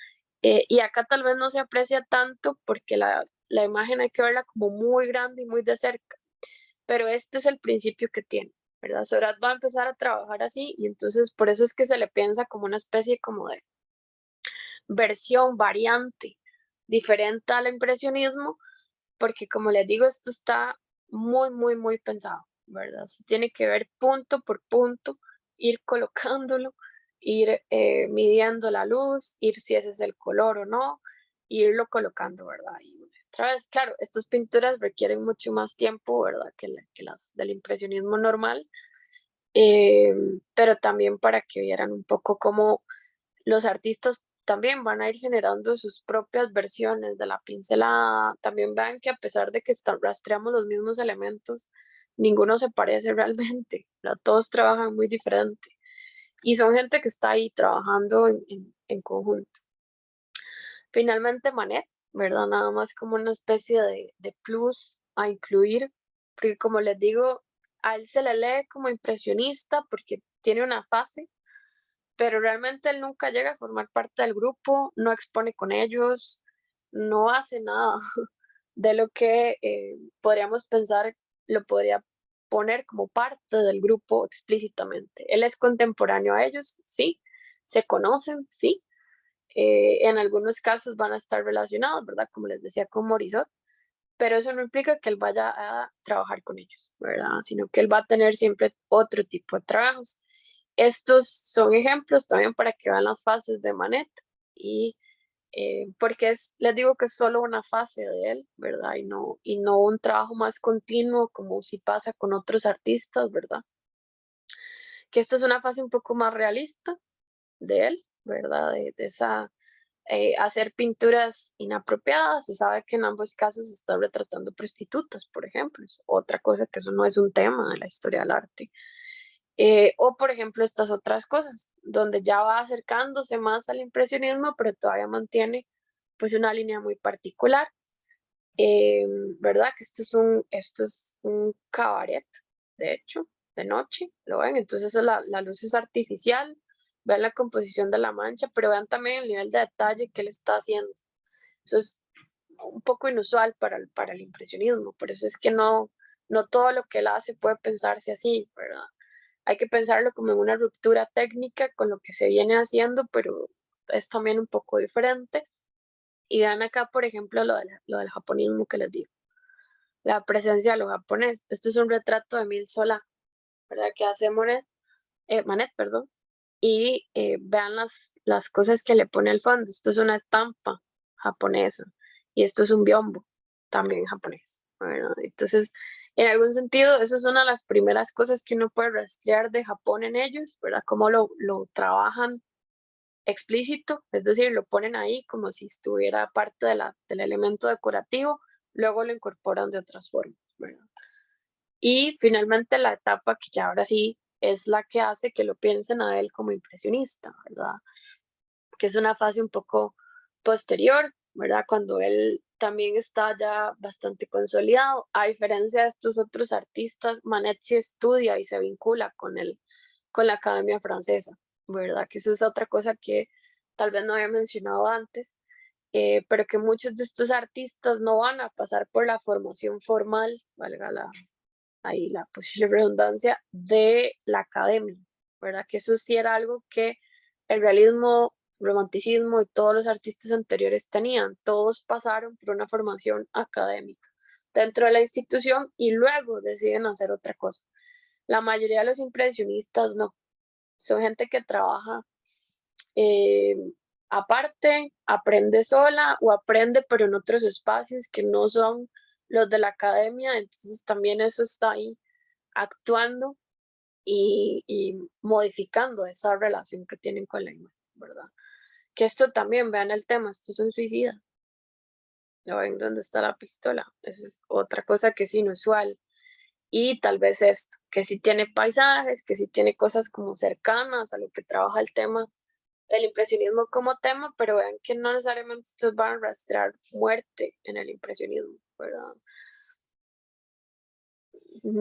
Porque no sé, tal vez porque el tema no está atravesado por ese interés en la luz, ¿verdad? Por eso el paisaje predomina. Pero pues sí, hay obras también que no tienen nada que ver con el paisaje, que no tienen nada que ver tampoco con lo que se puede pensar como hermoso, bonito, que es esa lectura cliché alrededor del impresionismo. Y finalmente, ¿cuál sería o qué podríamos plantear que es el legado del impresionismo, tanto para lo que viene después, ¿verdad? Que sería el postimpresionismo y los inicios del siglo XX, como para lo que está pasando actualmente. En primer lugar, yo creo que tiene que pensarse la cuestión de la libertad plena en el proceso artístico, ¿verdad? Que eso no sucede realmente, a pesar de que los románticos lo están ya haciendo, pero no es plena hasta que los impresionistas empiezan a trabajar, ¿verdad? Hasta que ellos realmente empiezan a pintar lo que quieren, lo que sea que quieran pintar, lo que sea que quieran trabajar. Eh, qué tan relevante o simbólico sea el tema, no les importa, ¿verdad? Eso sí es importante aún todavía en el realismo y en el simbolismo, en el romanticismo, ¿verdad? Todo eso sigue siendo relevante.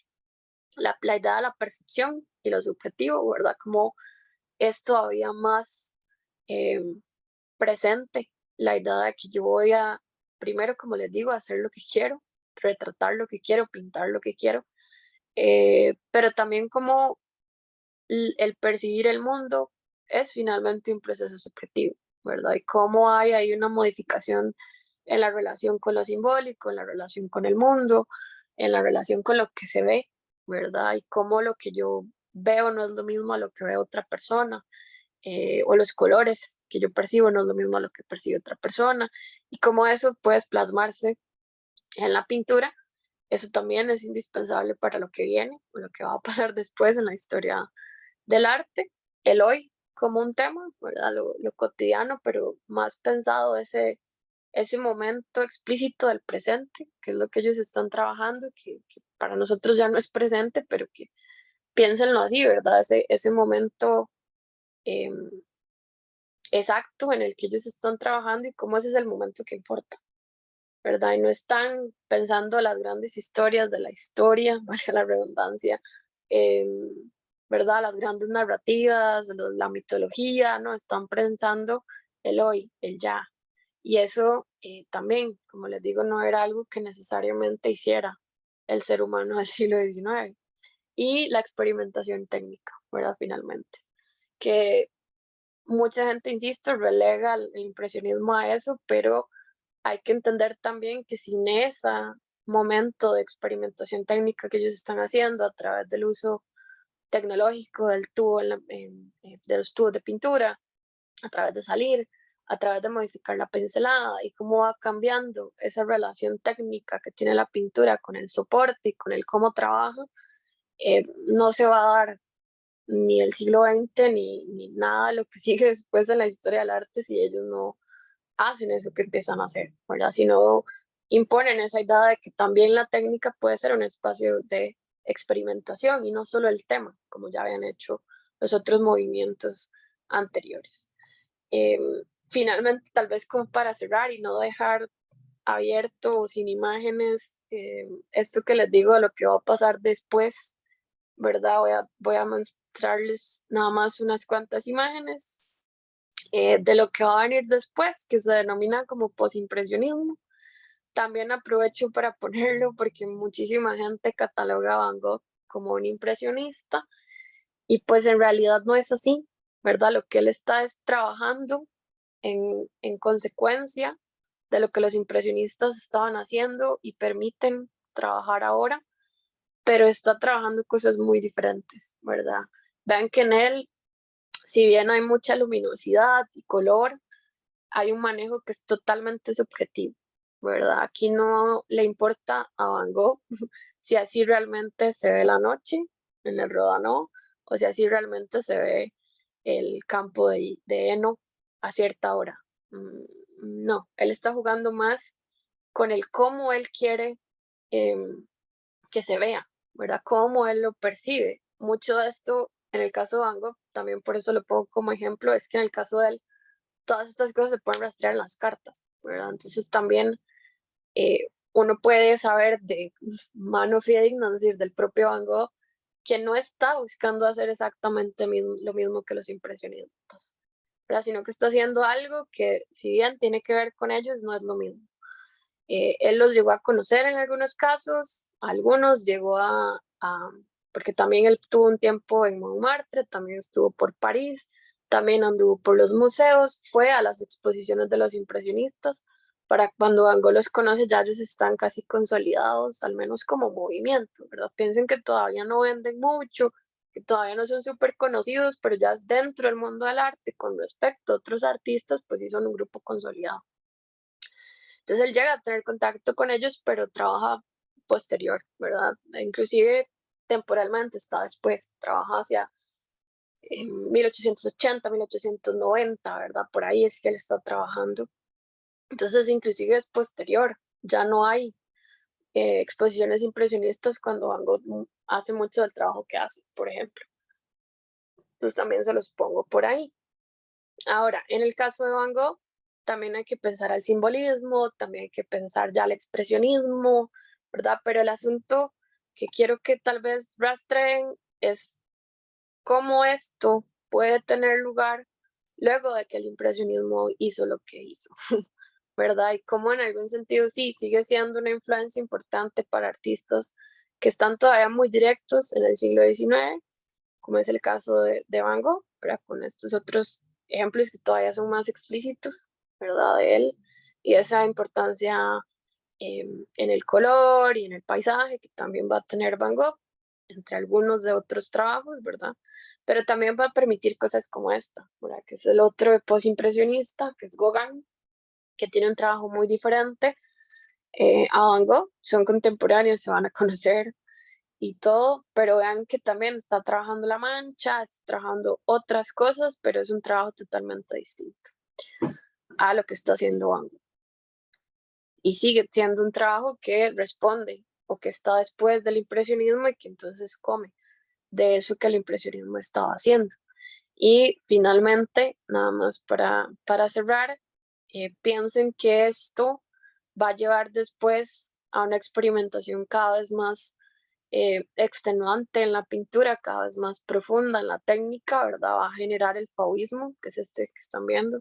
Esto es una obra de Matisse, por ejemplo, que es tal vez el más conocido del fauvismo, donde también están, vean cómo trabaja la mancha, el color, pero ya esto no tiene mucho que ver con el impresionismo, al menos en términos de luz, al menos en términos de eso explícito que ellos están rastreando. Matisse está rastreando otras cosas, pero todavía muy cercano a. Y esto cada vez va a ir, pues, descomponiendo más las posibilidades de la técnica pictórica hasta que lleguemos a la abstracción geométrica, al expresionismo y al expresionismo abstracto, inclusive, ¿verdad?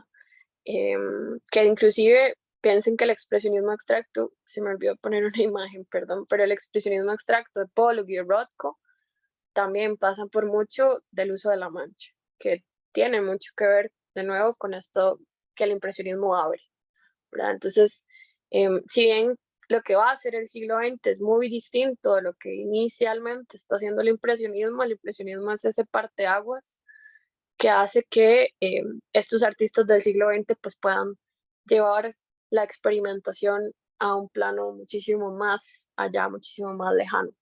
Y vean que en algún momento, uno podría decir que la pintura técnicamente se agota y entonces aparece el arte contemporáneo, ¿verdad? Aparece el arte conceptual, aparece el performance, el action art y el land art, ¿verdad? Como una especie de último o de última fase de esa experimentación técnica que se inició en el siglo XIX, ¿verdad? O al menos es una de las lecturas que yo hago para que cuando doy clases me entiendan un poco, digamos, cómo hay una especie de conexión, ¿verdad? Porque no lo piensen como que hay un progreso, no lo piensen en términos de progreso, piénsalo como que la historia del arte está interconectada y hay razones históricas para lo que sucede en lo contemporáneo y hay que rastrearlo, ¿verdad? Y eso está ahí y hay una cadena que se puede rastrear, ¿verdad? Es quizás la mejor forma de verlo, no en términos de progreso, sino en términos de cómo están conectados, ¿verdad? Y cómo una cosa va a permitir otra.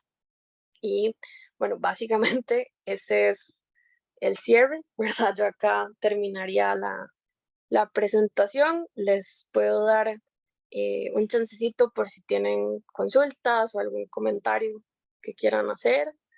Y bueno, voy a ver lo que me escribieron en el chat, que ahora sí lo puedo revisar.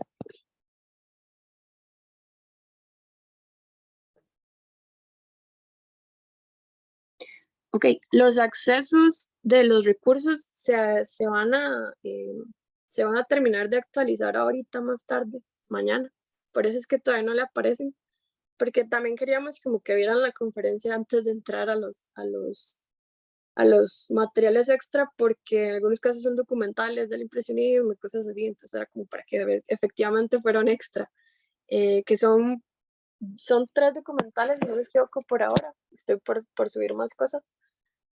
Uno sobre los impresionistas, otro sobre el impresionismo americano, que no lo puedo cubrir por una cuestión de tiempo y también porque se desfasa un poco temporalmente, pero para que vean esa otra variante de la versión en Estados Unidos, que inclusive tiene mucho que ver como con los jardines y el trascendentalismo, la filosofía, y uno particular de Manet, que es el que más uno encuentra. Y bueno, ya en algún momento se les va a dar también acceso a la parte de Monet cuando suceda la conferencia de la próxima, no mentira, la próxima semana es la de Merleau-Ponty, sino la que sigue, que sería la de Monet. Entonces, bueno, no sé si tienen preguntas o comentarios y si cerramos acá el proceso.